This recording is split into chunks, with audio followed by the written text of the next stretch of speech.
Welcome to Becoming a Sleep Consultant. I'm your host, Jayne Havens, a certified sleep consultant and founder of both Snooze Fest by Jayne Havens and Center for Pediatric Sleep Management. On this podcast, I'll be discussing the business side of sleep consulting. You'll have an insider's view on launching, growing, and even scaling a sleep consulting business. This is not a podcast about sleep training. This is a podcast about business building and entrepreneurship.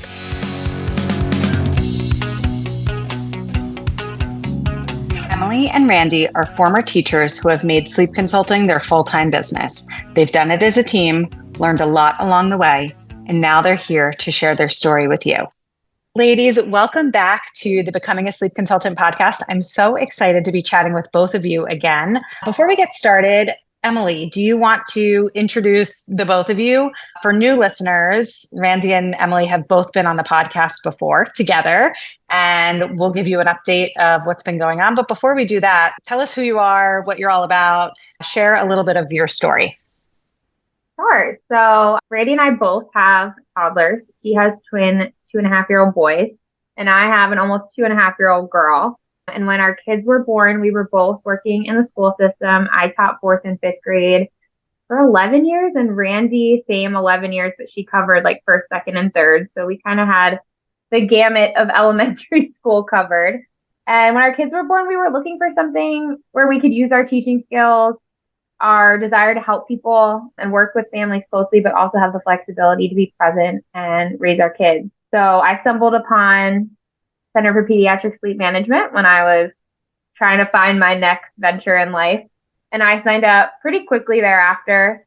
And Randi was looking to get out of the classroom too. And I was like, you should do this with me. We're both teachers. We could make something of this. And she signed on, finished the school year while taking care of 2 boys and working and doing this at night, and put in her resignation. And we kind of went all in from there. And that was about a little over a year ago. Love that. Randi, do you want to tell us a little bit about what your business looked like in the beginning? And you've been in business, I think, about a year now. So take us back to what it looked like for you guys to get started together. And then we'll talk a little bit about what your business looks like now. Yeah. So when we started about a year ago, it was a lot of we would get our kids together in the morning for a play date, put them down for naps, and then Emily and I would work together during nap time. We would spend our time planning social media, reaching out to different mom groups in the area, different mom, kid-focused businesses that we could try to connect with. Sent a lot of emails. Basically to anyone who were they might have something to do with babies or toddlers, just kind of reaching out to anyone we could think could possibly be a connection. Got a lot of no responses, but then kind of just persevered and finally got some really good connections. So now we still reach out to a lot of businesses, but also I've been fostering those connections we were able to make. We have some reoccurring mom series that we go and speak at, some groups that we talk at regularly, and then also just we've met with some business coaches, kind of refined our social media, how we actually are trying to get clients. So it's been really fun to see it evolve. And where are you guys now? How many families are you supporting? And I'd love to hear a little bit about you're 2 people, but you're one business. So I'd love to hear a little bit about that. Emily, if you want to take that one. Sure. So on average, every month fluctuates, but on average, we support between 10 and 12 families a month, I would say. So around 5 or 6 a piece. And I think for us right now, with being home with our kids, that's sustainable to be able to give every family the right amount of attention. So that is, I would say, a pretty accurate representation of how many families we support. And how are you figuring out who takes who? I would imagine inquiries are coming in either via your website, or also maybe people are just texting you or emailing you individually. What does that look like? So when we use Calendly, and when people book on our Calendly, we really just do a back and forth. And so, if we get one booked tonight, I'll take it. Emily gets the next one. When we have someone who Emily last night had a previous client reach out to her. They wanted to add on another week. They had hit a regression. So they just reach out to her and she'll take that one. So when we have someone individually reach out, we just take them. And otherwise, it's just, you got this one, I got the next one. And it works out well because there was like a week in July where I was on vacation and I was able to take a couple calls, but not as many. So Emily kind of covered some more of those. And if she's out of town, I can cover some more. We kind of balance out.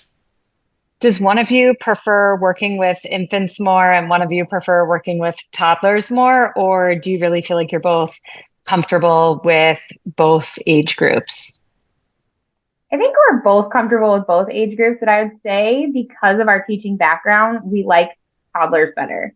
We will obviously work with any client, but I think toddlers is more of like we get to access all those tools in our tool belt from our teaching career and kind of put our unique little spin on their plan or stuff like that. I actually took a note from your playbook, Jayne, and started doing like video check-ins with the toddler themselves. And that's been a huge hit with clients, me sending them videos as their sleep teacher. And I really frame it as that. So I find that to be the most fun and challenging. And I feel like you see such great progress with toddlers, but we enjoy infants as well. But toddlers are, I feel like, give a little bit more satisfaction at the end. Yeah. So you mentioned, like, as your business has grown, you mentioned already on this chat that you guys spent a lot of time fostering relationships with others that are sort of in the parenting space. But I also know that you guys have been dabbling in Google Ads. If you're willing to share, I'd love to hear a little bit about what you're doing exactly, who you're targeting in your ads, and who figured this out and how. Because as somebody who uses Google Ads for my own business, I use it for Center for Pediatric Sleep Management, not for my consulting business. I find it to be really tricky and overwhelming. So I kind of want to know who figured this out and what it looks like for your business right now. So Emily and I can't take complete credit for the Google Ads. Like my husband, his job is running Google Ads for his company. So he kind of runs those for us. And we meet with him pretty regularly. And he tells us, I need this copy for this landing page and kind of like goes over things and reviews them and fine tunes things.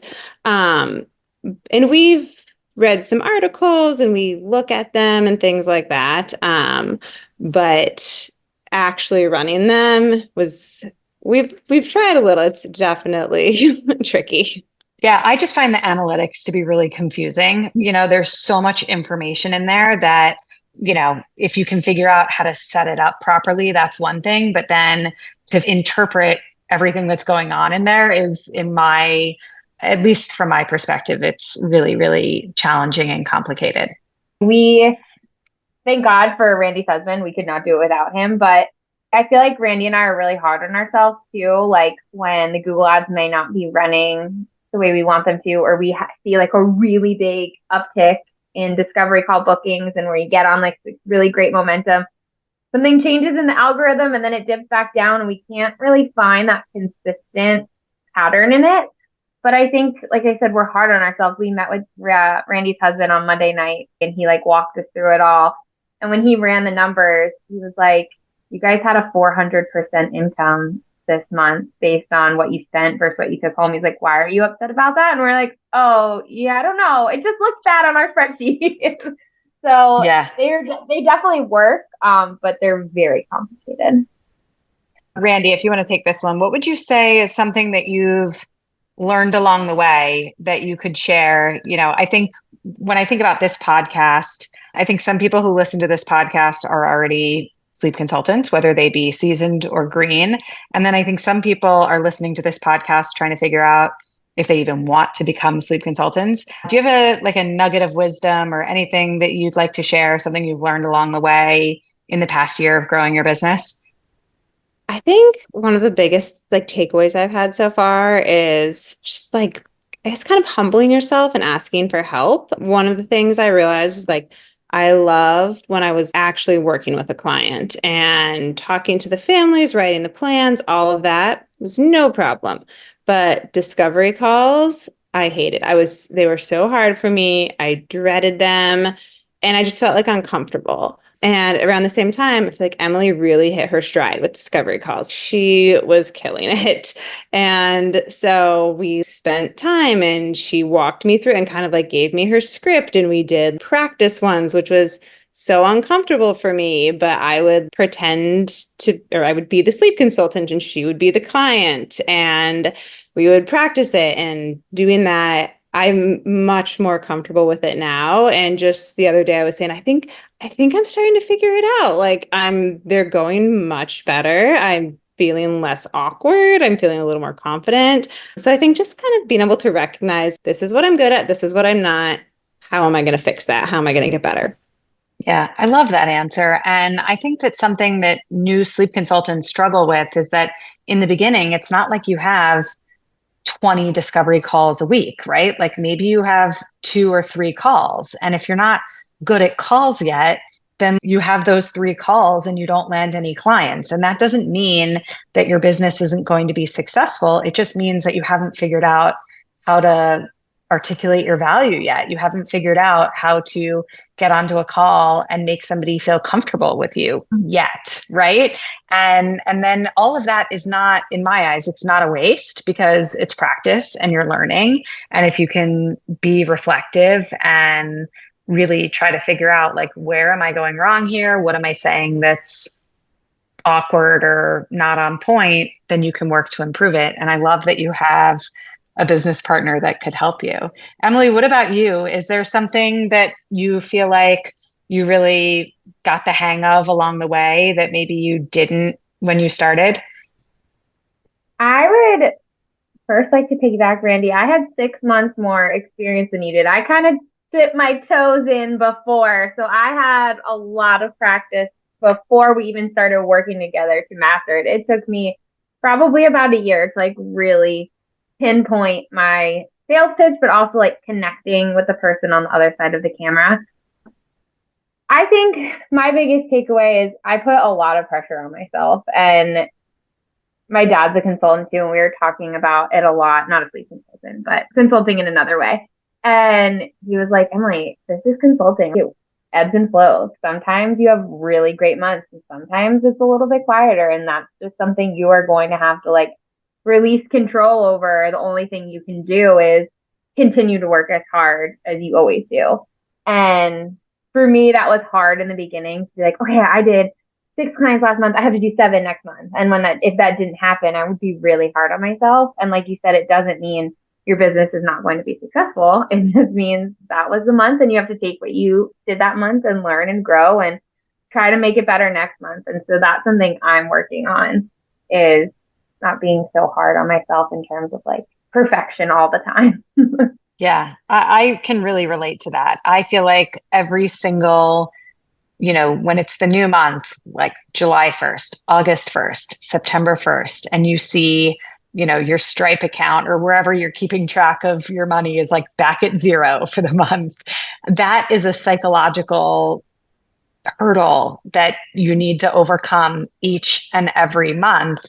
It gets easier, I think, with time and with practice, but yeah, starting over fresh and each month, that's a very arbitrary time period, right? Like you could just be tracking the whole year. And I would imagine that, if you're tracking year over year, you're going to see some growth, especially in the first few years. But yeah, that's a mental hurdle that I think it's something that we deal with. I mean, I've been in business for many years at this point, and I still deal with that. What about like a success story? Do you have, maybe Randi, do you want to share a recent client that you worked with that just sort of made you feel really proud of the work that you're doing? Yeah, I actually recently finished up with a client. We found them through actually Emily's neighbor referred us to them. And when I got on the call with the mom, they have a 3-year-old who had previously been a great sleeper and was really struggling. And the mom shared that the dad had recently been diagnosed with cancer and they were traveling all over for these different treatments. And she said, but that's not related. And then by the end of the call, like after I asked some questions, had kind of admitted that, well, maybe this is all related.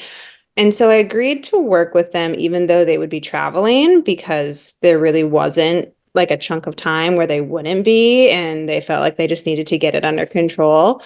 And after a week, they were back to sleeping through the night. And I felt so much more proud of that one just because I knew the parents were going through so many other things. And, we kind of figured out what the root of the problem was, and we're able to address that. And then once, the daughter was able to understand what was going on a little better, dad was going to be okay, you're still safe. Everyone in the family was able to start sleeping better, and knowing what they were going through, that just felt really good.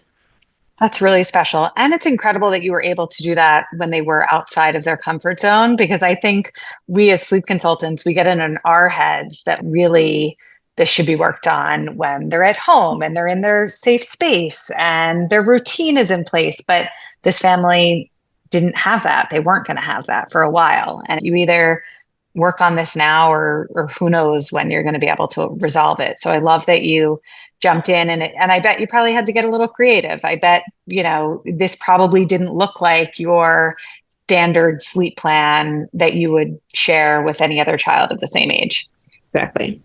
Yeah, love that. Where do you guys see your business? You've been in business about a year together. Where do you see your business a year from now? Do you feel like you're in a spot where you just sort of would love to coast and have things be about where they are now? Are you looking to grow? Emily, do you want to take this one? I think growing is always at the top of our mind, continuing to expand not only in like our local area, but in other areas. We have the Google thing working pretty well for us for people outside of the Charlotte area. But I think our goal for the next year would be to make a bigger presence locally in our community.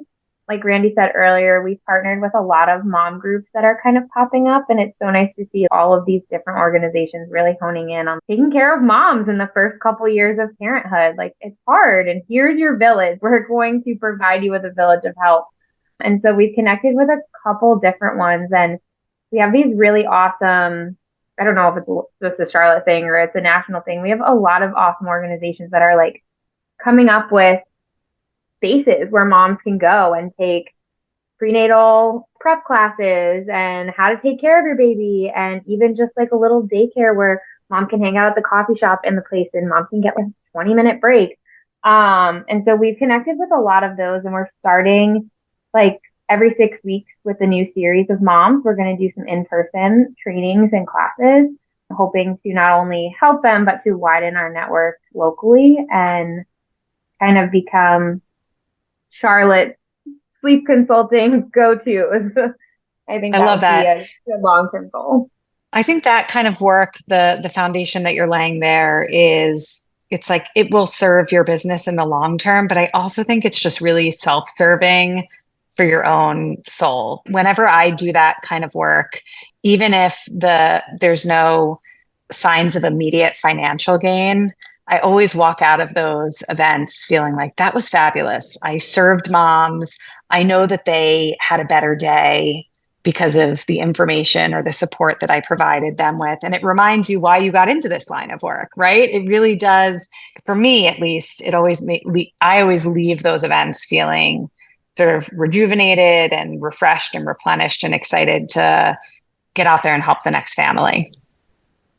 Absolutely. And I feel like Randi and I were talking about this yesterday. Even sometimes, like, these babies are little with a lot of the mom groups. They're like under a month. They're really little. And even just sitting down with them, and the moms are like, they wake up every 3 hours at night. And we're like, yeah, that's normal though. And they're like, is it really? On Instagram, it says my baby should be sleeping XYZ. And even just to give them the validation, like, you're not doing anything wrong. This is totally normal. And this is a phase. And you will see the light eventually. We promise.